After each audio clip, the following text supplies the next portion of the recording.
Fala, galera, estamos aqui de novo, mais um Papo Ilimitado S.A. Aqui Daniel Costa com o meu amigo Fabiano Santos. Fala daí, Fabiano. Fala, galera! Bom dia, boa tarde, boa noite. Sou eu, Fabiano Santos, do nosso podcast preferido, Papo Ilimitado S.A. E quem está com a gente hoje, Daniel? Fala aí, querida. Se apresenta aí. Josi não é Josi, né? Josi é apelido. Fala aí com a gente. Meu nome é Josiele, eu sou professora de Educação Infantil da Rede Municipal do Rio de Janeiro. Sou formada em letras, mas tenho especialização em educação infantil.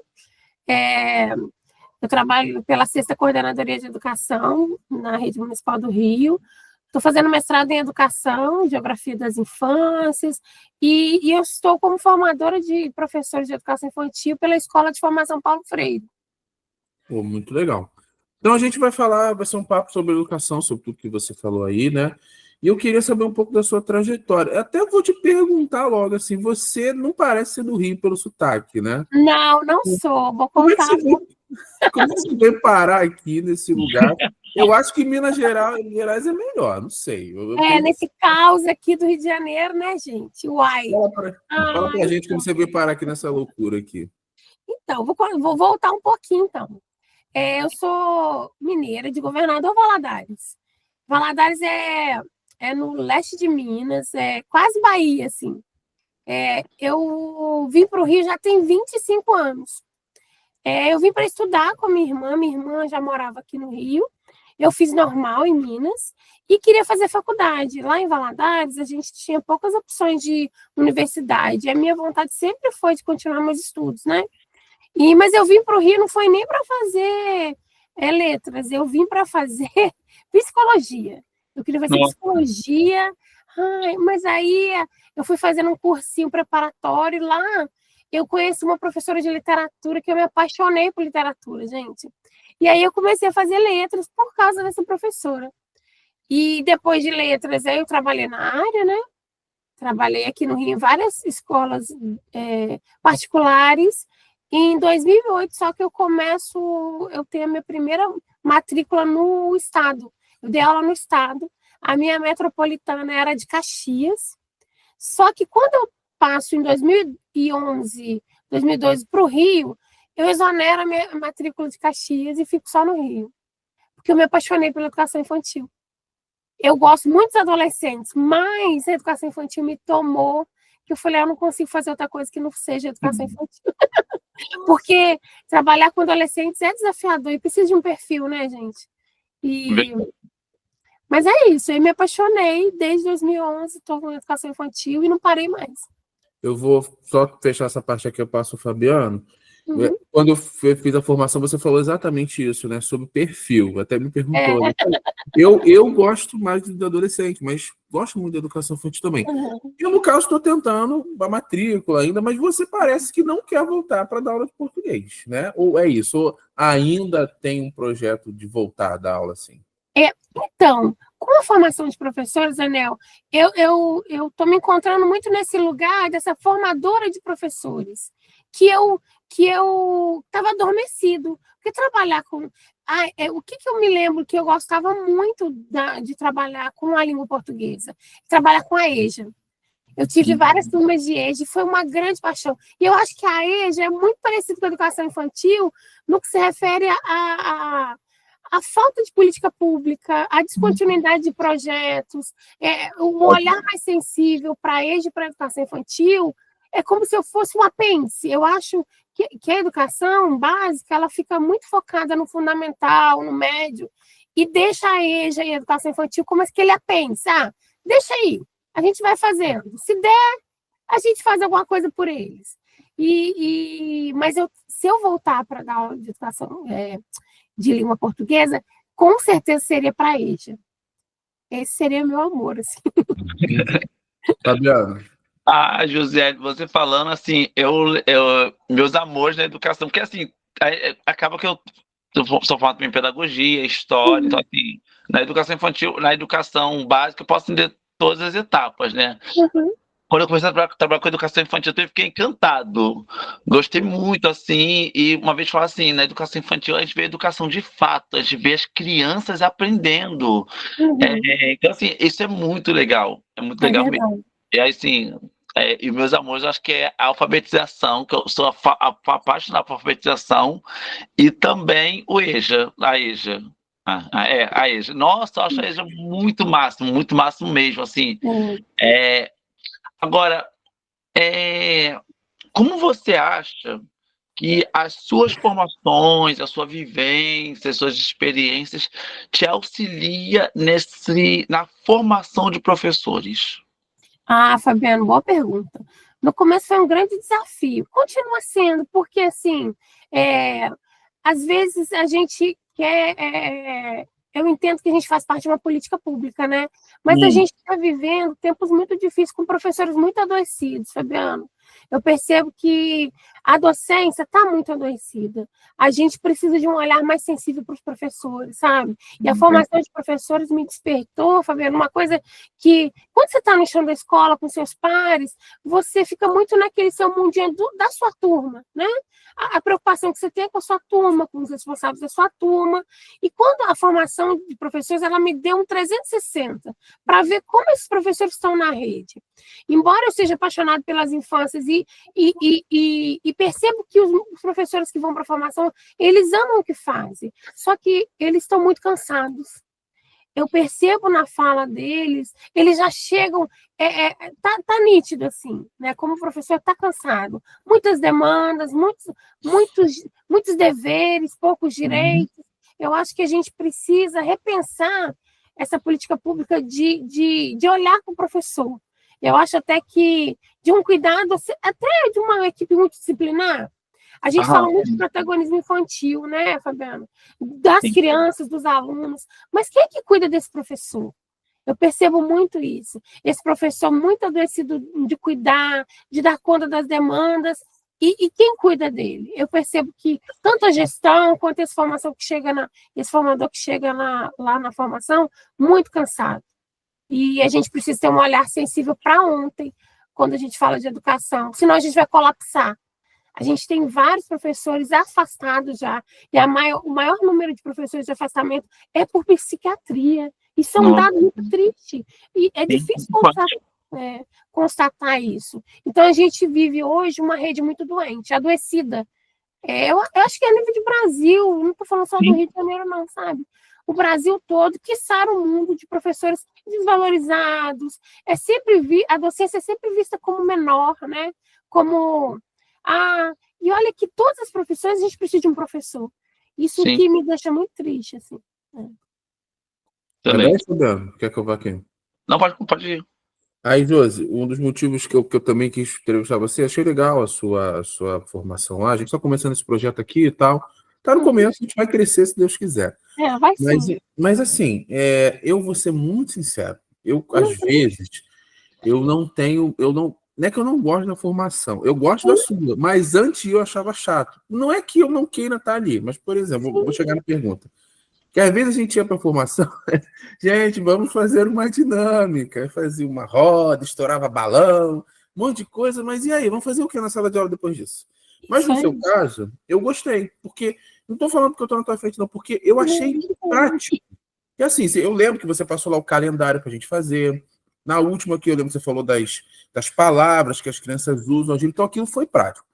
O que você acha disso, do professor que, não vou porque é chato, porque eu não vou aprender nada, vou ficar dançando musiquinha? Como tornar isso interessante? Eu acho que você já sabe porque você está trabalhando assim. Mas o que passa na sua cabeça para fazer uma coisa, não vou levar o cara aqui só para ficar fazendo dinâmica de grupo? Daniel, ótima pergunta também. Quando a gente começou a pensar esse projeto da EPF, uma das grandes preocupações da gente era justamente essa. Não ser uma formação enfadonha, do tipo falar mais do mesmo. E a gente está muito acostumada nas informações em que a gente só escuta, a gente não participa. Então, assim, quando o nosso grupo, eu tenho um gerente, que é o Rodrigo, que é uma pessoa que tem um olhar muito sensível para a questão da formação de professores, e ele sempre fala para a gente precisa pensar que esse professor, ele está ali para buscar algo novo, uma prática bacana para eles fazer com as crianças. Às vezes, um momento de catarse, porque acontece, a gente tem algumas etapas na formação. O pessoal chega meio esmorecido, achando que vai ser mais do mesmo, aí vem aquele momento de falar mesmo, a gente está vivendo momentos difíceis nessa aula. Isso dá um alívio também, porque você faz assim, eu não estou sozinha, são várias realidades, a gente está todo mundo no mesmo barco, e sempre de pensar algo prático, sabe? Mão na massa. O que eu poderia tirar de um momento... essa literatura, será que eu posso usar esse livro com as minhas crianças? Será que eu posso usar esse jogo? Sempre de ser uma coisa dinâmica também. Sem perder, eu acho que também os teóricos, é bacana a gente ter, porque a gente tem professores que buscam sozinhos, tem professores que estão ainda muito caminhando, né? Então, assim, a gente traz referencial teórico, a gente traz momento estético e se preocupa muito com esse mão na massa, que ele é muito importante. E a nossa preocupação também, por exemplo, a gente tem na rede recebendo muitos contratados, com realidades muito diferentes. Então, assim, eu percebo que quem chega na rede, às vezes chega muito perdido. E aí, agora? O que eu vou fazer? Eu tenho aqui 28 alunos, 25 alunos, como é que eu faço com essas crianças? Adaptar, dá vontade de chorar junto com ela, sair correndo, tem dia que a gente quer. E eu até brinco, né, com o meu grupo, que assim, tem dias que a gente só quer garantir, gente, que a gente entregue as crianças bem, né? Vai ter dias que a gente vai ser super pedagógico. Mas vai ter dias que a gente só quer entregar eles alimentados, se tiver o soninho, bem, que eles estejam bem, felizes. Porque às vezes também eu percebo que o público que a gente recebe, né, Daniel? A nossa coordenadoria é uma coordenadoria onde recebe crianças com muita vulnerabilidade social. E isso, às vezes, o lugar mais bacana do mundo para eles é estar na escola. Então, que esses momentos sejam momentos agradáveis. Então, assim, eu procuro nas minhas formações fazer com que esse professor ele enxergue esse currículo na alimentação, no banho, em todos os momentos da educação infantil, que é o caso que a gente está trabalhando aqui, né? A gente está falando sobre. E que seja uma coisa leve. Eu acho que a gente é atravessado por tantas demandas no dia a dia, que a formação seja uma coisa leve e que a gente leve boas práticas de cada momento que a gente passa junto. Entendi. Eu gostei de verdade, porque assim, por isso que eu achei interessante falar isso com você, porque muitos professores, quando falam de fazer formação, meu Deus, o cara olha assim, lá vou eu de novo, vou sair da sala, vou ouvir um discurso motivacional. Isso aí que você falou é importante, é entender a realidade do professor e não só falar palavras bonitas. Isso é legal. Eu gostei porque quando eu fui lá, foram coisas que eu poderia aplicar mesmo. É bem interessante. Isso eu conheço, Rodrigo. Eu estou tentando entrar no mestrado e ele me deu umas orientações. O projeto que ele fez, eu estou tentando fazer algo parecido, né, falando sobre educação. Ele falou comigo que está trabalhando sobre formação de aluno, alguma coisa assim, não lembro agora do mestrado dele. No doutorado agora, ele está fazendo, ele trabalhando com lei, que é esse programa do governo federal, leitura e escrita na educação infantil. Então, ele está pegando como é que esses professores, esses formadores, estão aplicando isso também, que é bem o que você falou, tá prático, é possível, porque às vezes a gente fica muito no discurso, né? Esse autor tal, a Patrícia Cursino fala isso, a Luciana Osseto fala isso, o outro autor fala isso, o Vygotsky, mas o que eu posso aplicar no meu dia a dia? O que é aplicável, né? E eu acho que assim, isso que você quer pesquisar, Daniel, a gente ainda não superou, ainda é um grande tabu os homens na educação infantil, né? É sempre visto como atravessamento desse não lugar. E a gente o tempo todo fala que essa criança, ela pode ser, os meninos podem ser protagonistas. Quantas vezes a gente tem discussões, às vezes, na educação, lá nas nossas formações, de pais responsáveis que vêm falar com o professor, não quero meu filho brincando com boneca, não quero meu filho brincando com casinha. Gente, é conscientizar que essa criança vai ser um ótimo pai, vai ajudar na família. Porque né? Ainda a nossa sociedade é muito machista, né? O homem ainda tem que ocupar lugares que, não, isso aqui é de homem, isso aqui é de mulher. Eu acho que a gente devia superar algumas coisas. E a educação infantil é um lugar muito sensível. Verdade. E eu acho que a gente... E tem ótimos professores homens na educação infantil. Que bom. Vai lá, Fabiana. Josi, eu queria falar sobre indisciplina escolar. Quando você pergunta para 10 professores quais são os problemas na educação, na sala de aula, os 10 vão falar que a questão é indisciplina. E uma questão que é muito falado é que não se encontra formação que trata sobre isso. Quem sabe vai falar assim, não, tem sim. Mas, assim, em geral, é uma coisa que não se encontra. E a formação do professor, a formação inicial, em geral, não prepara o professor para lidar com a disciplina na sala de aula. Eu já ouvi pesquisas falando que o Brasil é um país que mais o professor perde tempo tentando organizar a disciplina para que fique um ambiente favorável para a aprendizagem. E eu estava vendo um podcast recentemente sobre isso e o cara falou que sim, que em geral, quando um professor tenta buscar resposta com o outro, o pessoal falou assim: já tentou passar uma aula diferente? Tudo é assim, tentou passar uma aula diferente. O que a formação continuada pode auxiliar na questão da indisciplina em sala de aula? Essa pergunta são várias camadas, sabe, Fabiano? Por quê? Sim, uma coisa difícil. Porque, assim, a gente tem a questão realmente... são vários fatores, eu acho que várias combinações aí. Primeiro, a gente recebe muitas crianças que vêm de lares muito disfuncionais, onde essa questão de que não há uma organização mesmo dos papéis da família, né? Essa criança, às vezes, ela é muito largada, né? Ela fica muito à mercê ou da internet, ou às vezes é cuidada por irmãos mais velhos, ou por tios, ou fica na rua há muito tempo, às vezes é muita influência dos amigos, enfim. Na nossa faixa etária, que são os menores, a educação infantil, eu considero que, assim, fora as questões da inclusão, nós recebemos, a gente não foi formado, não foi preparado para receber crianças com tantos transtornos, né? O TOD, né? Esse transtorno opositor desafiador, a criança com TEA, a criança com TDAH, são desafios muito grandes para o professor. Exato. Então, assim, eu acho que a primeira grande coisa é que você até trouxe, muitos professores falam, você tentou fazer algo novo. Eu acho que a gente precisa mudar, é uma questão de política pública. A gente precisa repensar o nosso currículo mesmo. Eu estou vindo de uma semana de uma formação na EPF sobre formação essa questão do mão na massa, do maker, da tecnologia. Como é que eu faço aulas mais atrativas para esses alunos, né, para essas crianças? Primeiro que a gente precisa ter um mínimo de estrutura, né? O professor sozinho, ele não vai conseguir isso. Exato. Vai mesmo. Porque o que dão hoje para a gente, né, na realidade da rede pública, para os maiores? Dão um lápis, quando você recebe, um giz, se for o quadro negro, ou aquela caneta e um apagador. Toma aí e dá a sua aula. O recurso que a gente tem é ali o quadro, né? Então, assim, são poucas as escolas que têm um data show, né, que tem uma sala multimídia. Hoje a gente vive, na realidade do Rio de Janeiro, a questão dos JETs. Você tem um colaboratório, que é muito bacana, muito potente. Mas será que eu pensei em todas as turmas? Será que eu vou viabilizar uma vez na semana? Vai dar conta de chamar a atenção dessa criança? Então, assim, primeiro a estrutura. Eu acho que a gente precisa de infraestrutura mesmo, né? Para a gente dar uma aula mais atrativa. Essa é a primeira questão. Eu acho que a gente precisava de uma política pública que pensasse em uma estrutura com várias, que o professor pudesse escolher, né?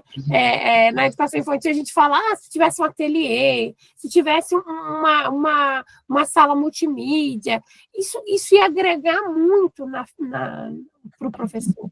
Então são várias camadas. Então ele só está o professor, o giz, as crianças, e aí, como é que eu saio disso tudo? Aí eu tenho essa questão da indisciplina que vem dessa família que é desregular, né, que é disfuncional. Então, assim, eu acredito muito que a conversa ainda... A gente precisa negociar com as crianças, sabe? Conversar, mas não é fácil. Não vou dizer que é uma tarefa fácil, não tem uma fórmula de bolo. Eu acho que cada professor ele vai achar o seu ritmo, ver a sua turma, sentir a sua turma, mas eu acho que isso é um grande desafio para vocês que são de história, quando eu era de letras também, quando eu dava aula de língua portuguesa, isso para mim era um grande desafio, porque eu tinha 12, 13 turmas, e eu não ficava o tempo com aquelas turmas, né? O tempo todo, aquela turma não era minha, na educação infantil hoje a gente tem, a turma é sua, você é o generalista, e você fica o tempo todo com essa turma. Então, você cria um vínculo. Eu acho que o professor que tem uma disciplina, ele acaba... não porque ele não queira, mas ele não consegue criar esse vínculo com a turma, de o tempo todo estar com ela. Às vezes a gente consegue na camaradagem, né? Tem turmas que vão com essa cara, que gostam de você, você é um professor maneiro, então a gente vai. Mas a adolescência também é uma fase muito delicada, né? A gente já foi adolescente, tudo irrita a gente não está em dias bons, e quando a aula também não é atrativa, e a gente tem que cumprir esse currículo. Eu tenho feito um exercício, sabe, Fabiano, de não criticar o colega, porque só a gente sabe das dores e dos amores que a gente tem na nossa sala. Então, assim, quem sou eu para julgar um colega que está ruim ali, porque só ele que está vivendo aquela realidade, né? Então, são vários fatores. Realmente, a indisciplina, ela não vai ter fim se a gente não tiver toda uma comunidade pensando como é que eu vou olhar essa criança, esse aluno, de uma forma multidisciplinar. Às vezes, não é só educar. E a gente acaba, né, Daniela, Fabiano, acumulando demandas que não são da educação. A gente acumula demandas que são da psicologia, da saúde, da assistência social. Então, das assim, famílias. Das famílias. É muito complicado, né? É verdade, muito difícil mesmo. Quer aí, Fabiano? Eu continuo aqui. Pode continuar, Daniel. Continuando nessa parte aí de disciplina, comportamento, vou tentar ser rápido aqui na pergunta, uma historinha rápida. Ontem eu fui fazer a minha carteira, renovar a minha habilitação, CNH, né? Aí eu cheguei lá, tinha psicóloga do Detran. Aí, assim, uma sala com mais 4, 5 pessoas, ela explicava, não sei se vocês vão saber, aquele negócio psicotécnico, eu sei que passa aquilo, mas tudo bem. Só que tinha um senhor de idade lá, que ele tinha estudado até o 4º ano, 5ª série. E a psicóloga perdeu a linha meio com ele, assim, tipo, ela explicava e ele não sabia fazer nada. Senhor, faça isso. E eu te falei que era professor, porque eu tinha que falar com uma entrevista, né? Aí chegou um determinado momento que ela explicando, ele errando tudo, e ela perdeu, eu tô rindo nem dele, tô rindo dela, assim, porque perdeu a linha.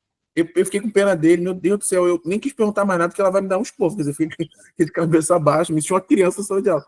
Ela falou, como é que o senhor fez isso errado, sei o que, tal, enfim. Aí eu falei, poxa, não estou criticando o colega, mas a psicóloga que está acostumada a lidar com isso, não está aguentando, em vez de explicar a mesma coisa que a pessoa está fazendo errado, imagina eu em sala de aula. Aí ela falou, tá vendo, professor? Ela falou para mim, eu estou que nem você na sala de aula explicando para a criança. Deu certo. Mas o que eu quero chegar? Você falou que ia fazer psicologia, né? O Fabiano falou de comportamento e tal. A psicologia, assim, o conhecimento de psicologia ajuda na sala de aula. Você é do 8 ou 80, quem manda sou eu. Você falou sobre negociar. O que você pode falar disso aí? O que é o negociar com o aluno? O que negocia com a educação infantil? O que você pode falar sobre... O que a psicologia ajuda no aluno para a gente não perder a linha e não ficar doido que nem a psicóloga?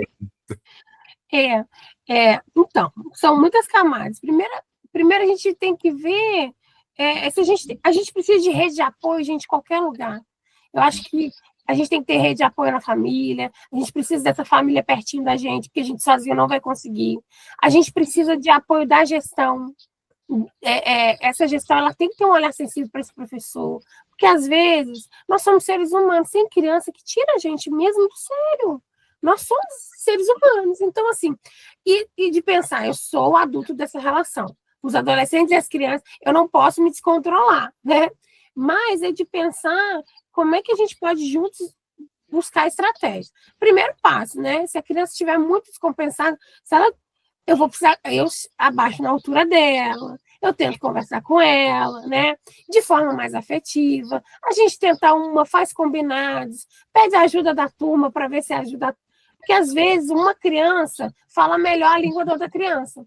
Eu já tive casos de crianças que o colega falava, poxa, presta atenção, a tia quer falar, olha, a Josi está falando, você não ouve. E aí surtia mais efeito do que eu falando. Quando a gente, por isso que eu defendo tanto uma docência, uma bidocência que nem lá no Pedro II, sabe? Esses institutos federais da vida, porque a bidocência, ela te dá aquele respiro e aquele olhar que às vezes você sozinho não consegue. Então a gente vai precisar de todo mundo, que nem aquela música. A gente vai ter dias, vai ter horas que a gente não vai conseguir. A gente precisa de uma rede de apoio, chamar essa gestão para ajudar a gente. Coordenadora, me ajuda aqui que eu não estou conseguindo. Há momentos que a gente tem que ser firme, sim. Eu acho que criança, Daniel, precisa de nãos. A gente vive uma geração que não tem tido muitos nãos, sabe? Eu percebo muitos responsáveis que, para eu não me aborrecer, eu dou o telefone na mão da criança. Isso aqui, gente, é um portal, né? Essa criança vai para vários lugares. Verdade. E ela assiste várias coisas. Então, assim, tem coisa boa na internet, mas tem muita coisa ruim. Então, assim, eu preciso de vigilância. Então, a primeira coisa, eu preciso combinar com a minha turma. Não deu certo o combinado? Chama essa família. Não deu certo a família? Eu preciso da gestão. Eu preciso... não, uma coisa que não é pedagógico. É algo a mais. Eu preciso de terapia. Aí a gente precisa intervir, chamar essa mãe. Eu costumo dizer para os meus professores para a gente registrar tudo. Uma criança chegou na escola, está com uma manchinha, está com um roxo, registra tudo. A gente precisa de todo mundo, porque sozinho a gente não consegue. As salas estão super lotadas, a gente sabe que são muitas crianças, e crianças que vêm de lares diferentes, de educação diferente. Eu acho que a gente vive um momento na educação que a gente fala que na educação infantil o cuidar é a educação indissociáveis, mas as famílias estão entendendo que cuidar é a educação na escola. A escola a gente educa, mas a gente precisa que esse pai, ele minimamente dê limite para as crianças, né? Exatamente. A gente precisa que essa família, ela entenda que é limite. Só fiquei com uma dúvida aqui, não entendi. Não é dúvida, bidocência são 2 professores, pelo nome, né? Mas eu não sabia que as escolas federais trabalhavam assim. Então são 2 professores? São 2 professores. O CAP, na educação infantil, tá? Eu não sei como é que funciona no fundamental, mas no CAP eu acho que sim. Tem um volante no fundamental. E fora as outras aulas, né, Daniel, que assim... são complementares, você tem várias atividades. Você tem professor de arte, de música nas federais, que no município, infelizmente, a gente não tem, né? Então, aliviaria muito o nosso trabalho, né? Nos ajudaria. Entendeu? Você tem 40 horas exclusivo para aquela... Mas a gente vem de uma pegada que quem faz dupla... A gente vem de uma realidade, corre para outra escola. Isso é muito cansativo, né? Então, assim... E a gente se depara ainda com as famílias que não estão a fim de ajudar, que não estão chegando junto, às vezes uma gestão que não entende que não é que o professor, você me chama o tempo todo, eu já ouvi alguns colegas falando, eu tenho algumas gestores que falam, você me demanda mais atenção que as crianças, não é isso, mas é questão de realmente, se o professor está pedindo ajuda, é porque ele realmente não está conseguindo mais, então ligou um alerta. Por isso que eu falo, a gente precisa ter uma rede de apoio. E quando eu falo nas formações, é bem verdade, Daniel e Fabiano. O professor só tem professor, a gente só tem a gente. Então, a gente precisa se ajudar. Colega, eu preciso ir no banheiro. Porque tem dias que a gente precisa tomar aquele cafezinho um pouquinho mais demorado. Por favor, olha aqui um pouquinho para eu poder respirar. Porque tem dia que a gente tem que voltar para o eixo. E a gente, né, nós somos seres humanos. Eu acho que a psicologia ela vem com isso. E eu acho até que a gente tinha que ter um voucher terapia. Todo professor tinha que ter um voucher terapia. Porque a gente não ganha o bônus cultura, tinha que ter um bônus terapia para ajudar a gente também. Porque senão eu volto a falar sobre isso, a gente está caminhando para colapsar a educação, porque ninguém mais quer ser educador. Né? Você pergunta para essa nova geração, se algum deles querem fazer pedagogia, licenciatura? Não, eles estão fugindo disso. Eu tenho 2 filhas adolescentes, elas falam, mãe, já sabemos, temos que fazer graduação, mestrado, doutorado, mas não me pede para fazer pedagogia, não me pede para fazer leite. Falei, gente, que triste, né? Porque assim, eu me tornei professora por admiração de uma outra professora. E eu acho que a gente está perdendo encantamento pela docência. Isso é muito preocupante mesmo. Verdade. José, suas falas são assim, vai muito ao encontro das coisas que eu penso, que eu acredito.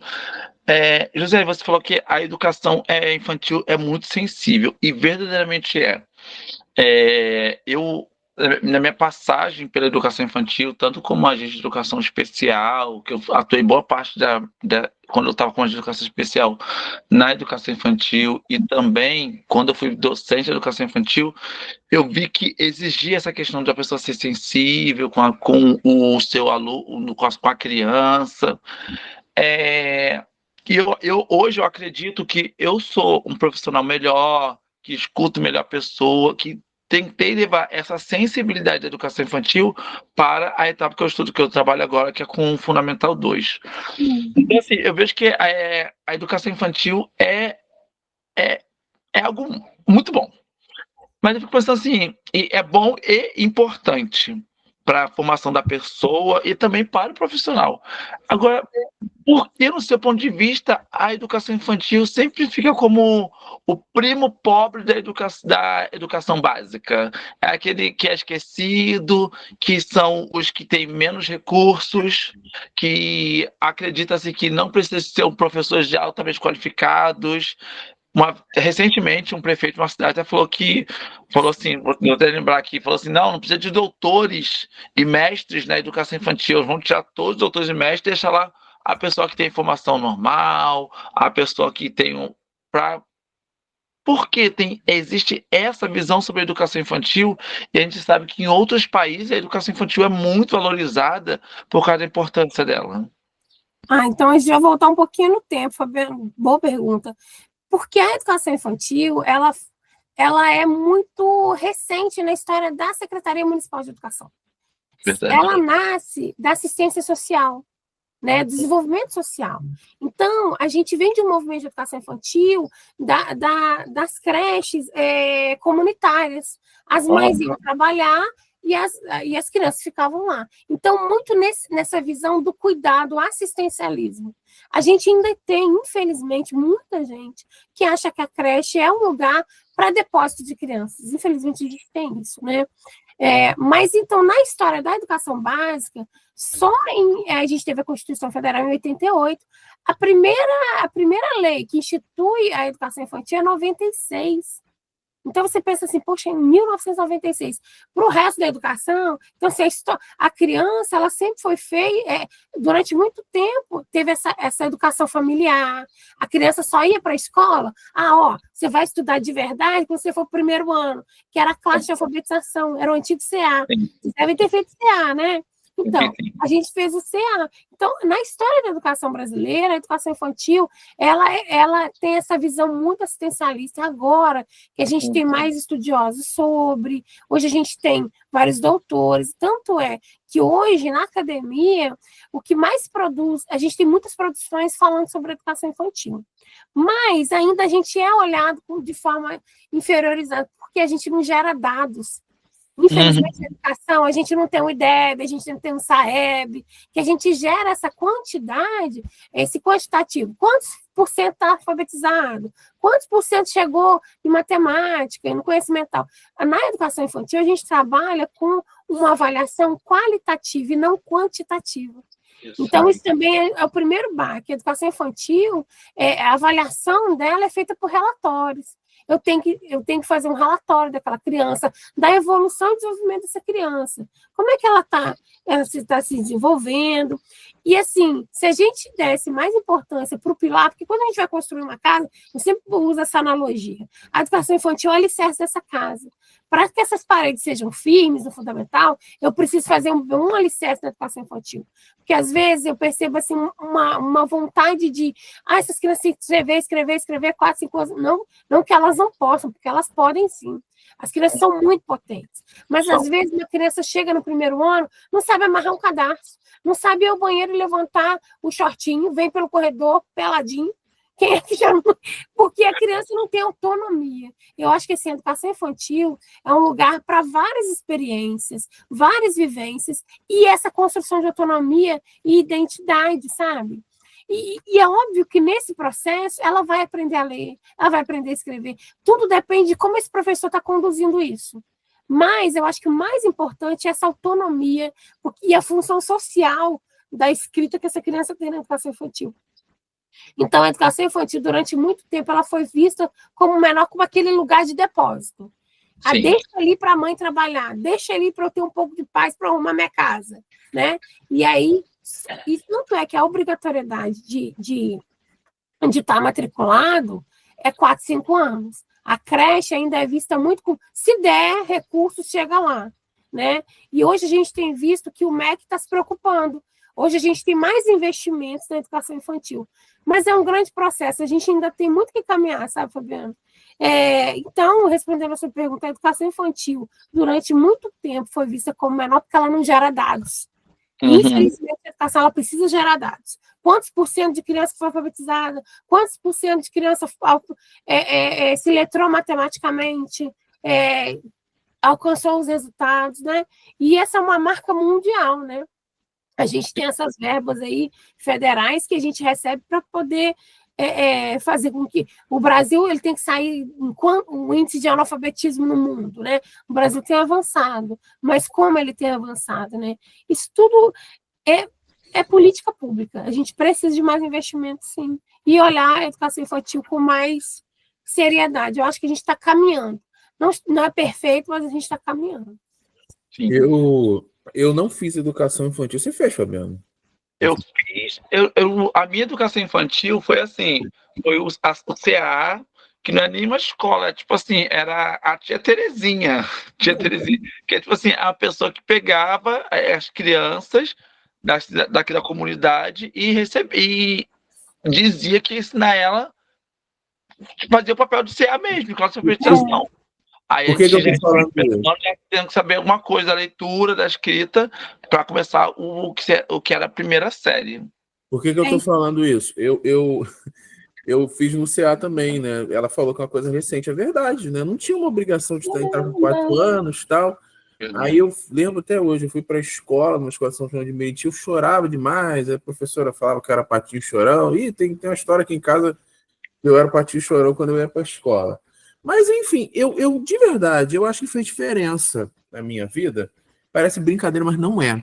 Eu tenho muita dificuldade de encaixar as coisas. Sabe aquele exercício que você faz na educação infantil? Já.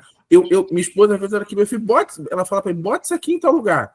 Aí eu não estou conseguindo encaixar, guardar alguma coisa, ela chega assim, é só você botar aqui, acho que mulher tem mais. Mas, enfim, você pode dar exemplos assim, no meu caso, como que a educação infantil vai ajudar na vida adulta? Não, você deu bons exemplos, mas eu acho que isso faz diferença para mim. Eu talvez não tenha a letra tão bonita. Eu senti essa formação. O que você pode falar? A educação infantil ajuda o adulto? O que vai ser diferente? Porque na educação infantil a gente tem 2 eixos, que são os eixos norteadores da educação infantil, que é brincadeiras e interações. Quando a gente fala brincadeiras, a gente fala, essa criança só brinca o dia todo. Não, nessa brincadeira, o que a gente estimula nas crianças? Lateralidade, motricidade, psicomotricidade, essa criança se reconhecer como corpo, esse corpo no mundo. E como é que eu relaciono com esse corpo? Essa função social da escola também, de socializar. Quantas crianças a gente vê que são super tímidas e começam... Gente, aí os pais falam, nossa, meu filho é outro.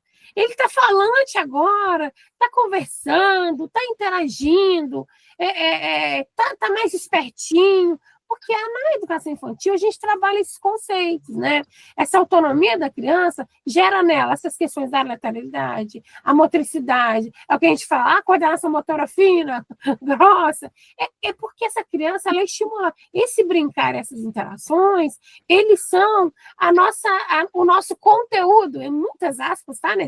Porque não existe conteúdo na educação infantil, é o que a gente trabalha na educação infantil, esse corpo, esse movimento. Tanto é que se a gente pegar a BNCC, quais são os direitos de aprendizagem? A gente tem participar, conhecer-se, né? Brincar. A gente tem direitos na educação infantil, a Base Nacional Curricular, ela traz os direitos de aprendizagem. E junto com eles, os campos de experiência.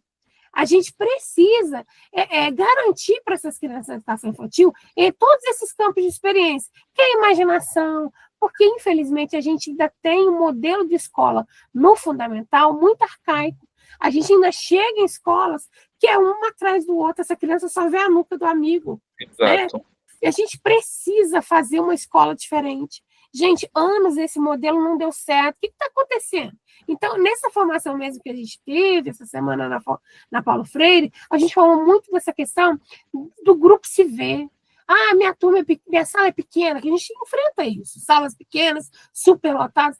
Vamos fazer grupos, pequenos grupos. Como é que a gente pode fazer ilhas de aprendizagem? Isso a gente pode levar, gente, para o Fundamental 1, 2 e médio. Mas como é que a gente faz isso? A gente precisa de um mínimo de estrutura. Se o projeto político daquela unidade se propõe a trabalhar com ilhas, com oficinas, eu preciso de todo mundo. Não vai ser um professor com uma atividade isolada que ele vai conseguir. Ele precisa de todo um projeto político-pedagógico dessa unidade para que mude. Porque um professor só é aquele papo, né? Uma andorinha só não faz verão, a gente precisa de muita gente para fazer acontecer essa engrenagem rodar. No dia que a gente perceber que esse modelo de escola tradicional não cabe há muito tempo, já não dá mais. E a gente vive crianças muito tecnológicas. Elas têm um tempo, gente, de atenção, já era pouco, agora está um pouquíssimo. Se a gente pega aqueles shorts, né, que tem assim no YouTube, são 4 segundos, não chega a 1 minuto. Você vê assim, como é que eu vou concorrer com a fração? Essas crianças, elas mudam a tela rápido. Como é que eu vou concorrer com isso, né? Então, assim, ok, o professor tem que ter aula dinâmica, mas eu preciso de um mínimo de estrutura para que isso aconteça, né? É isso. Josiane, Respondi, Daniel. Foi, sim. Ó, eu tô aqui fazendo alguns apontamentos. Eu tô pensando assim, gente, é muita informação que eu vou ter que ouvir isso aqui de novo, porque assim, algumas coisas só que algumas pontuações que eu fiz aqui. Uma coisa que você falou sobre a questão do direito da criança, da educação infantil, e é muito verdade. A gente já tem muito a mente de que a educação é um direito, a educação infantil é um direito da mãe que trabalha.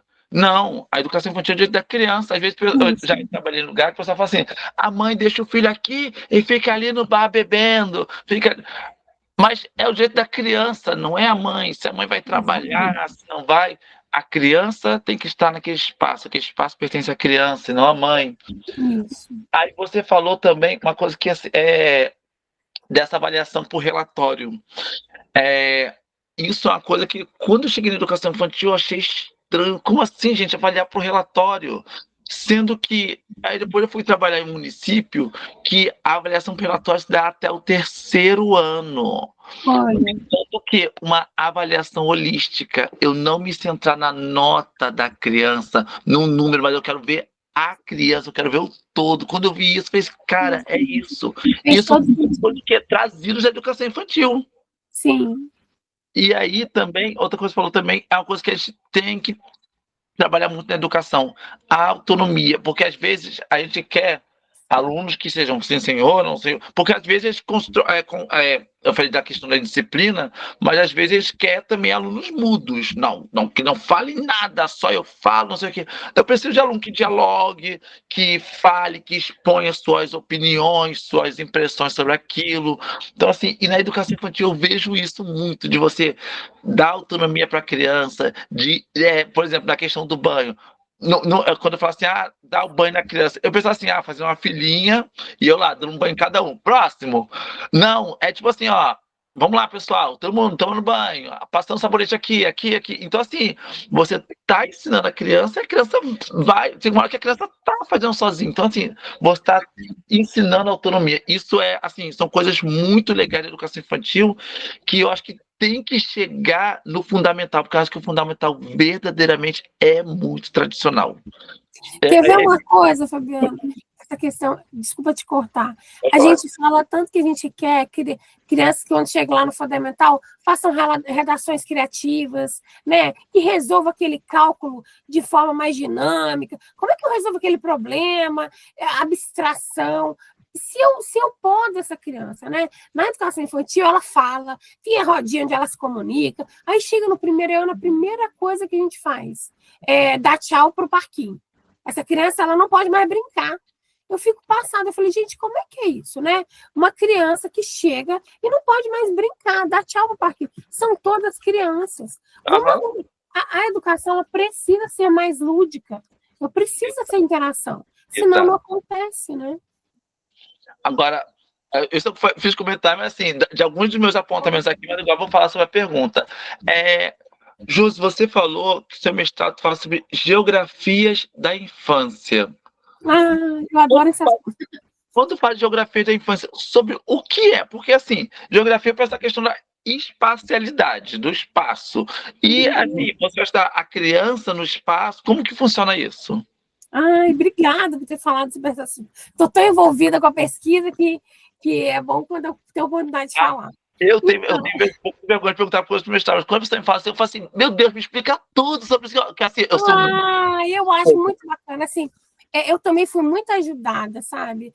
O mestrado sempre foi um sonho para mim. Mas sempre falaram para a gente, Fabiana, Daniel, que a gente não pode. Você é professor, onde é que você vai encaixar isso? Só quem né, quem não trabalha pode fazer, se dá o luxo de fazer mestrado. E eu acho que a academia, ela está se abrindo mais, porque ela quer ouvir esse professor que está no chão da escola.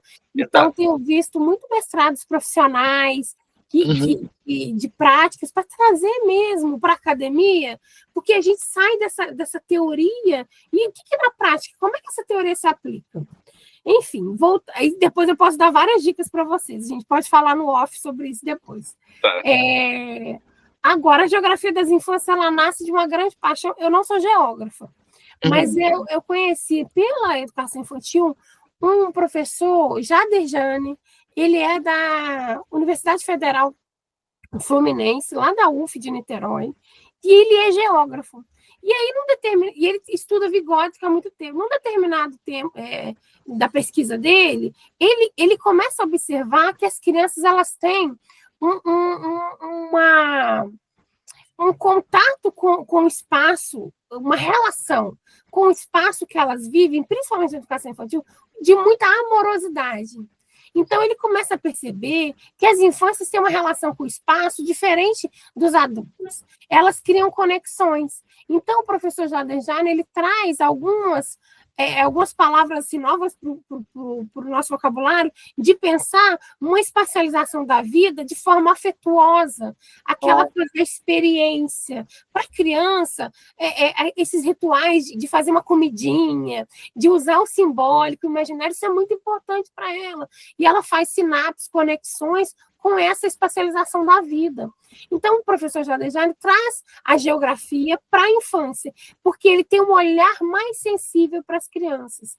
Ele consegue enxergar essa conexão que as crianças têm com o espaço que elas vivem. Né? Então, vamos supor assim, uma criança, você vai pedir para ela fazer um mapa. Como é que você chega para chegar na escola, vindo da sua casa? Como é que você faz isso? Aí ele percebeu, Fabiano, que existe uma amorosidade afetiva, uma cartografia afetiva que essas crianças fazem. Da casa dela até chegar no espaço de educação infantil, da escola, ela vai fazendo as conexões. Ela não sabe que a rua tal é essa, quantos metros quadrados para chegar, quarteirão, ela não sabe dessas dimensões. Mas ela vai te falar assim, olha, tio, para eu chegar aqui, eu passo pela vendinha do seu Joaquim, e depois eu viro na esquina e tem a dona Glorinha que vende sacolé. E ela vai te dando pontos de referência e vai criando conexões afetivas com aquele espaço. E eu achei de uma genialidade, eu fiquei apaixonada por isso. E aí eu falei, poxa, eu tenho que falar sobre isso. E aí, como a gente trabalha, né, em complexos, eu venho da educação, toda a educação infantil que eu trabalhei foi sempre comunidade. E aí eu quis pesquisar qual a relação das crianças com a comunidade da Pedreira, do Chapadão, que é o nosso território aqui, né, Daniel? E as crianças, elas têm... Quer ver uma coisa que a gente fica surpresa? Porque, infelizmente, a gente fala, gente, como é que as crianças naturalizam a violência? Mas as crianças, por exemplo, dá um tiro, elas já sabem qual é o calibre da arma. É triste, a gente fica assim, meio surpreso de saber. Mas a criança, ela sabe até quando... Olha, essa rua aqui eu não posso ir. Essa outra aqui tem a boca dos meninos, né? Elas têm essas relações também desse espaço, tanto afetivas quanto também de perigo. Aí a gente pensa assim, gente, a gente sai da escola, as crianças estão na rua. E às vezes o tiro comendo, você fala, como é que é isso? Porque elas estão 365 dias ali naquele território. Né, 24 horas. Então, aquilo para ela, não tem aquele texto da Mariana Colossante, a gente não devia, mas a gente se acostuma. E aquela comunidade se acostuma com aquilo, e você fica pensando, poxa, como é que é isso, né? Então, assim, para a gente respeitar essa conectividade que essa criança tem com aquele território. Então, assim, isso me chama muita atenção, me atravessou, e eu falei, vou falar sobre isso. Por isso que a geografia das infâncias é tão importante, é um assunto que é muito caro para mim e pouco falado, né, Fabiana? Na graduação, eu não ouvi esse termo. E aí, com os estudos, aí a gente vai conhecendo gente nova, e em congresso eu conheci o professor Jadejara num seminário na UERJ. Eu falei, gente, olha, eu acho que é isso que eu quero falar. Legal. Eu sempre gosto de trabalhar com as crianças sobre bairro. Assim, você falou, eu pensei, gente, quando eu trabalho com as crianças, eu sempre falo sobre o bairro, a gente fala, tipo, o caminho de casa, e você foi falando, assim, e às vezes vão explicando, tem uma árvore que eu gosto de subir, aí no caminho tem uma viradinha assim, que é a viradinha que tem minha tia. Então, assim, é só afeto na geografia dele. Isso aí. Nossa, eles vão desenhar para você a casa da prima, a casa do melhor amigo. Aí eles vão criando conexões afetivs com esses pais. Porque, assim, por exemplo, quando a gente que é adulto, a gente, por exemplo, não, eu vou pela rua tal, aí viro na rua tal, ou então se eu for botar os espaços que marcam, vou botar tudo, ó. Se a igreja tem uma casa, tem tudo, até as coisas que me afetam. Só que para eles botam, só vai as coisas que afetam eles, que Exatamente. Nossa, muito lindo, eu adorei esse conceito. Legal, né? Muito legal. Legal. Depois, quando estiver pronto, fala pra gente. Vou sim. Vou chamar ver aí o trabalho, vai ser bem legal. A gente já está na parte final aqui, até para não te prender muito. Aí, se tiver mais alguma pergunta aí, prepara aí, Fabiano. Tá. Você falou de tecnologia, as crianças têm pouco tempo hoje. Eu mesmo sofro, adulto, né? Às vezes a gente se pega, começa a ver um monte, vou ver 10 minutinhos de Reels aqui no... Já foi 2 horas. Está 2 horas ali. Eu tenho que estudar e fico... Enfim, é coisa da vida moderna. Mas, enfim, a tecnologia hoje para as crianças, vamos falar da educação infantil, não vou nem falar do fundamental, tem uma lei que está proibindo agora, não sei se na prática os professores estão conseguindo, mas a tecnologia ajuda, atrapalha, como é que equilibra. Eu gosto, às vezes, de botar uma televisão para eles assistirem, 20, 30 minutos. Mas eu não acho que eu não posso fazer o dia inteiro. Como é que é isso aí? Perfeito, Daniel. A tecnologia ela precisa ter uma finalidade pedagógica. E, assim, porque se a gente deixa o tempo todo... A gente que é adulto se perde, né? Eu acho bacana quando a gente tem uma intencionalidade pedagógica ali. Às vezes, por exemplo, como a gente, às vezes na rede, a gente não tem uma rede de apoio. Poxa, eu preciso, agora é o horário de banho das crianças, eu preciso de alguma coisa que me ajude a chamar a atenção das crianças naquele momento focal, enquanto eu estou focando em outra coisa para dar conta de outra demanda, né? Então, assim, em momentos pontuais, Daniel, é super bem-vindo. Então, assim, eu acho que o professor ele tem que planejar, por isso que o planejamento é tão importante. A gente planeja o nosso dia e percebe que aqui eu vou conseguir trabalhar com as crianças, mas aqui eu vou precisar de um apoio pedagógico. Por exemplo, às vezes eu uso o celular, a gente pode usar na educação infantil o celular para fazer eu quero usar aquele Google Earth, né? Aqui, eu quero ver, a gente está falando de mapa, eu quero ver como é que são as ruas. Eu acho que assim, ela tem que ser uma aliada, um instrumento. Ela não produz final. A gente não pode ficar a serviço da tecnologia. A tecnologia que tem que servir a gente. Eu acho que quando a gente consegue fazer essa mediação, esse meio... Porque nada na vida aos extremos é bom, né, meninos? Eu acho que assim, a gente precisa de um meio termo em tudo na vida. A gente não pode ser radical. Não entra mais, você não pode mais ligar a TV. Mas há momentos que ela é estratégica. Né? Há momentos que a tecnologia ela é estratégica. Então, como é que a gente concilia e deixa essa tecnologia fazer parte do nosso planejamento? Né? Qual a intencionalidade pedagógica naquele momento de usar aquela tecnologia? O filme, a televisão, o celular, o tablet. Eu acho que a gente precisa achar um meio termo na vida, porque os extremos não são bons. Quando a gente tira tudo, a gente perde também as potências que aquele instrumento pode nos ajudar no nosso dia a dia, no nosso cotidiano, né? É verdade. Equilíbrio. As crianças estão nascendo já mexendo no tablet daqui a pouco. Eu não estou mentindo, não. Eu já uma vez que eu estava na sala de aula, aí tinha um aluno muito levado, tal. Aí eu sei que eu deixei meu celular em cima da mesa. Daqui a pouco eu virei pro lado e ele estava desbloqueando meu celular. Então... É outra geração, né, gente? As crianças, a gente precisa, não sei quantos anos você tem, mas enfim, acho que o Fabiano tem a mesma idade que eu. A gente precisou fazer um curso de informática para saber mexer no eu tenho 45. Datilografia, eu tenho 45. Não, datilografia eu não cheguei. Eu fiz datilografia, depois eu fiz curso para mexer no Word, no Excel, né? Isso é uma engraçado que hoje as crianças elas não sabem mexer nessa tecnologia, né? Elas têm o domínio do celular, mas o computador, elas não sabem abrir um Excel, um Word, digitar, fazer um PPT, né? Uma apresentação no PowerPoint. Muda muito, gente. Fabiano, sai daí? Tem mais alguma coisa aí? Fica à vontade. Josi, eu sou, assim, falando sobre a questão dos teóricos da educação agora, uma questão que eu acho uma questão relativamente difícil. Eu sou apaixonado pelo Vygotsky, gosto das coisas que ele fala, gosto da maior parte das coisas que ele fala, né? E, assim, eu tento sempre refletir sobre a escrita dele para pensar, agregar na minha prática profissional, sendo que quando a gente fala de teóricos, a gente fala de Vygotsky, fala de Piaget, fala de Paulo Freire. Aí, por exemplo, Vygotsky, ele faleceu em 1934, Piaget em 1980. Aí eu fico pensando, às vezes, será que essas pessoas... Não estou falando contra, não estou falando que não gosto deles, pelo contrário. Vygotsky, por mim, eu teria um pôster dele em tamanho natural no meu quarto.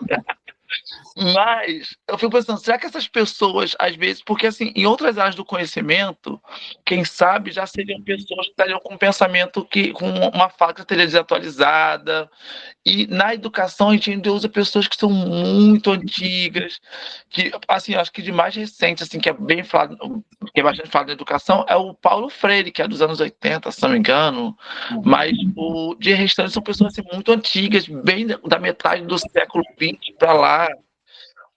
Como você vê essa questão? Então, Fabiana, a gente precisa rever realmente o currículo da formação de professores, né? Se a gente pegar o Plano Nacional de Educação, no que se refere também aos cursos superiores, eles estão repensando muito os teóricos, né? A gente tem a base teórica, a gente tem que beber na fonte, não que eles sejam superados, mas a gente tem novos teóricos, sim. A gente tem Freinet, a gente tem Dewey, a gente tem os teóricos que são contemporâneos a gente aqui no Brasil. Se a gente for falar, vou falar da educação infantil, tá? A gente tem a professora Patrícia Cursino, que é aqui da UFRJ. A gente tem o professor Paulo Fock, que é ali do sul do país. Tem a professora Rita Coelho, que é coordenadora do MEC. Então, assim, a gente tem... Mas tem um colega que fala que o brasileiro tem muita síndrome do vira-lata, né? Que a gente sempre quer um teórico importado, né? A gente tem o Paulo Freire, que é ovacionado no mundo todo, que muita gente no Brasil às vezes não valoriza, mas a gente tem também muitos teóricos contemporâneos. A gente tem o Jorge La Roça, que fala sobre a questão da experiência. A gente tem Malaguzzi, a gente tem essa teoria de Reggio Emília, né? A gente tem alguns teóricos que, às vezes, a faculdade, realmente, os cursos superiores de pedagogia, eles precisam se reinventar, sim, porque você tem toda a razão. Quando a gente pega concurso, né? Vamos estudar para o concurso. Quem são os teóricos da educação? A gente sempre ainda fala do Vygotsky, do Piaget, aí a gente evolui um pouquinho para o Dewey, a gente fala um pouquinho do Freinet, a gente fala do Paulo Freire, mas a gente tem que... porque a educação brasileira, assim, a gente fala de educação infantil, mas a educação também brasileira, a gente tem se fortalecido como teóricos, né? Então, se a gente não tem, assim, um grande nome... A gente tem a própria Madalena Freire, que é filha do Paulo Freire, que é contemporânea a gente, que tem obras maravilhosas, mas a gente sempre vai no Paulo, porque ele é um cara que tomou proporções mundiais. Sim. E a gente tem essa questão no Brasil, que qual é a proporção mundial que esse teórico está fazendo, né? Então, hoje a gente tem alguns teóricos de Portugal, que a Júlia Formosinho também, que é uma professora contemporânea nossa, que fala... Você quer ver um teórico que eu acho que a nível de mundo ele está bem destacado? É o professor Antônio Nóvoa. Ele fala sobre formação de professores. Ele é um professor que é mundialmente conhecido. Ele é português, mas que ele tem um núcleo de pesquisa, ele não é FRJ, bem pertinho da gente. Ele trabalha com com um grupo de pesquisadores cariocas que falam de formação de professores. O professor Antônio Nova é uma referência e ele valoriza muito a escola pública. Ele acha que a escola tem que ser para todos, né? E ele é super contra a questão do ensino, porque você mercantiliza, né? A escola particular, ela é elitista. Se você tem dinheiro, você cabe aqui. E a escola pública, a gente ainda tem essa questão da inclusão. De todos os públicos, vem chegando que a gente aceita, né? É óbvio que a educação pública precisa de mais investimento, mas ela é agregadora, né? E o professor Antônio Nova é um teórico contemporâneo que está vivo, que a gente pode citar ele. Mas você tem razão. Infelizmente, os cursos de pedagogia, de formação de professores, ainda está muito arraigada num currículo dos autores. Quer ver outra coisa? Autores europeus, homens europeus. A gente não fala muito de Montessori, que foi uma grande referência, mulher, né? Ela é europeia, mas ela é mulher, né? A gente tem Nise Teixeira, a gente tem vários autores que às vezes não ocupam esse espaço, porque durante muito tempo são autores brancos, homens que estão lá mandando, né? Vygotsky, Piaget branco, entendeu? E a gente, fora os outros autores que a gente tem, que são professores de etnias, que são dos povos originários indígenas. A gente tem os professores negros, que são maravilhosos. A gente tem autores negros maravilhosos. No Brasil, a gente tem o Krená, que é uma grande referência, o Daniel Munduruku. A gente tem de autores negros Bell Hooks, que não é engraçada, ela é norte-americana, mas ela conviveu com o Paulo Freire, com a obra do Paulo Freire, é uma mulher negra que é referência. Então, assim, a gente precisa, Fabiano, descolonizar o nosso pensamento acadêmico. O nosso currículo é muito colonial, patriarcal e colonial, né? Então, a gente precisa avançar um pouquinho no ensino superior para apresentar esses teóricos para a gente. Eu gosto da Montessori, às vezes eu só fico achando um pouco utópico. Não porque igual a Reggio Emília, veio de uma realidade menor, com outro público, né? São materiais. A M. Pickler também tem uma filosofia maravilhosa, mas é aquela coisa, quem é que tem acesso a isso? A gente não é preparado para trabalhar com esses conceitos. As escolas não são preparadas. Não Como é que você vai fazer Aí te cobra assim, você deu um ótimo exemplo. A gente tem que fazer mesmo roda de leitura, mas aí a escola está dada para a gente de um jeito que os alunos têm que ficar sentados um do outro. Se você não consegue fazer isso. Eu até vou fazer isso, de verdade. Esse semestre eu vou dar um jeito com a minha turma de fundamental. Isso aí. Vou fazer umas aulas, um olhando para o outro, vou fazer alguma coisa assim. Ai, que bom, Daniel. Porque assim, a gente acha que é um movimento... É de formiguinha mesmo, gente, é processual. Né? Se a gente, em 10 aulas, eu conseguir dar 5, 3 de forma desconstruída, já é um avanço. Porque as crianças vão falar, poxa, e elas vão se acostumar, e elas mesmas vão arrumar a sala. E, professor, peraí, esqueceu? A gente ajeita aqui para você, porque realmente passa muito rápido, né? A gente precisa de todo mundo. É Antônio Sampaio da Nova, né? Para quem não conhece. Antônio Nova, ele é muito bom. Legal, para quem quiser ler aí. Eu vou fechar aqui, Fabiano, a minha parte. Se tiver mais alguma coisa, você prepara aí. Fabiano falou de prova e tal. Eu estou estudando muito para concurso, por isso que eu lembro da Montessori. E vou ser sincero, eu não gosto muito dessa parte. Não é que eu não gosto, mas é a minha parte mais interessante, evidentemente, a história. Falo muito Fabiano. Eu ouço 10 horas de aula de história, tranquilo, viajo. Mas me vem aquele negócio de LDB, meu Deus do céu, a lei não sei o quê. Eu sou chato, mas eu sei que a gente precisa saber isso, né? Sim, Constituição Federal, LDB, DCNES, GCNES. E tal. É chato, mas faz parte. Mas, enfim, tá vindo a PND aí. Você falou sobre o concurso, ou PND, né? A PND Mas, enfim, o que você pode falar dessa prova? O que você acha? Eu tenho uma opinião que eu acho que deveria ser esse padrão mesmo. A gente deveria ter uma prova ali, e porque o professor faz concurso para isso, concurso para aquilo. O que você acha desse novo movimento aí? Minha pergunta última é essa. O que você acha do novo movimento de uma prova única? Acha justo? O que você pode falar dessa nova tendência aí? Eu particularmente até me inscrevi. Eu acho que a gente democratiza o processo, eu acho que tem mais lisura nele. Infelizmente, às vezes a gente faz concurso que se percebe que às vezes é mais para recolher dinheiro, né? Para recolher imposto ali, e às vezes esse concurso não vai para frente. Eu acho que ele dá uma democratização. O PNE eu acho que ele vai democratizar essa questão do serviço público. Eu acho que foi um ganho, eu acho que a gente consegue também padronizar, fazer uma prova justa para todo mundo, né? Mas eu percebi também que, e deixa muito claro no edital, né, Daniel, que não é um processo avaliativo para todas, não é, né, tipo assim, passei nesse projeto, eu vou estar vinculado a alguma prefeitura. É uma fase. É uma das fases. Mas eu acho bacana, porque você democratiza e a lisura do processo, eu acho que fica mais claro. Às vezes eu percebo que alguns concursos a gente não tem muita nitidez dessa fila que anda, como é que é a chamada pública. Eu acho que a gente caminha para uma transparência no processo e democratização no processo de concursos públicos. Eu acho que é um ótimo caminho. Assim. Eu sei bem o que é, porque eu estou passando por isso. Não vou falar concurso aqui, mas fiz um concurso e... Poxa, por que não chama? Por que chama contratado? Pois é. Outros contratados, tá? São pessoas. Aí. Mas, caramba, se tem um concurso, para que você bota o contratado, né? Exatamente. E se esforça tanto, né? A gente dispõe muita energia no concurso. E também é legal, porque assim, você falou que veio de Minas. Às vezes você pode fazer um concurso aqui, você tem uma nota suficiente para trabalhar numa prefeitura lá do Maranhão. Isso paga bem, legal. E você vai para lá. Se você for fazer uma prova dessa prefeitura, nessa prefeitura, tu vai ter que pagar uma passagem de avião. Às vezes, então, acho que deveria ser esse o caminho mesmo, nem que acontecesse uma vez por ano, a cada 2 anos. Acho que concordo com você. Fabiano, tem mais alguma coisa aí? Fica à vontade, se tiver. Não.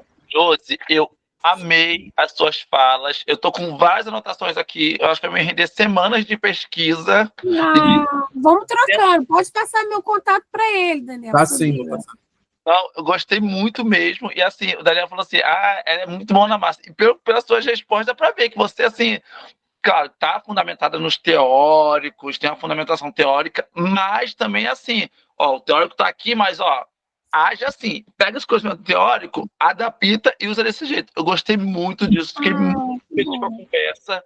E assim, tô felicíssimo mesmo, já tô aqui com várias anotações. Quando terminar aqui, já vou correr pro Google fazer várias pesquisas.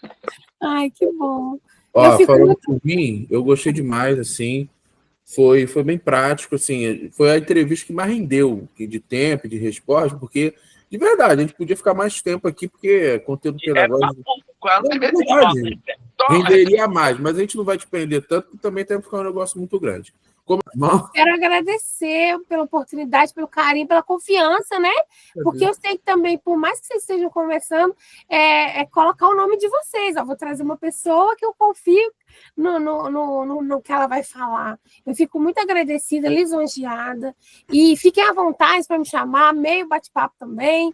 E a gente só tem gente. Professor só tem professor. Então, ninguém larga a mão de ninguém, a gente precisa se aquilombar e fazer com que a nossa realidade pedagógica e mais pessoas sejam mais encantadas pela educação, né? Que essa nova geração se reencante pela educação, porque educar realmente... A gente teria todos os motivos para desistir, pegar a bolsa e ir embora. Mas a gente persiste porque a gente acredita, né? A gente acredita no poder da educação. Obrigada mesmo. Nós que agradeço. Vou deixar aqui então o meu encerramento e teria mais assunto mesmo, mas vamos deixar para outra oportunidade. Eu gostei demais. Mas tinha que ser com um orientador que era da geografia, que fale das infâncias. O professor Rodrigo Lobato, da UERJ Caxias, é o meu orientador. Eu sou muito feliz, assim, muito grata a Deus, o universo, por ter encontrado alguém porque a gente passa estudando muito tempo, a gente tem que falar daquilo que a gente gosta, né? Imagina pesquisar algo que a gente não gosta, que a gente vai ficar infeliz. A pesquisa tem que te atravessar, tem que fazer sentido pra gente. É isso. Então é isso, galera. A gente terminou mais um podcast Papo Ilimitado S.A. Adorei o assunto, adorei o papo. E a gente se encontra semana que vem. Tchau! Valeu, galera. Obrigado, Josi, pela participação. Obrigada, gente. Até a próxima. Tchau, tchau.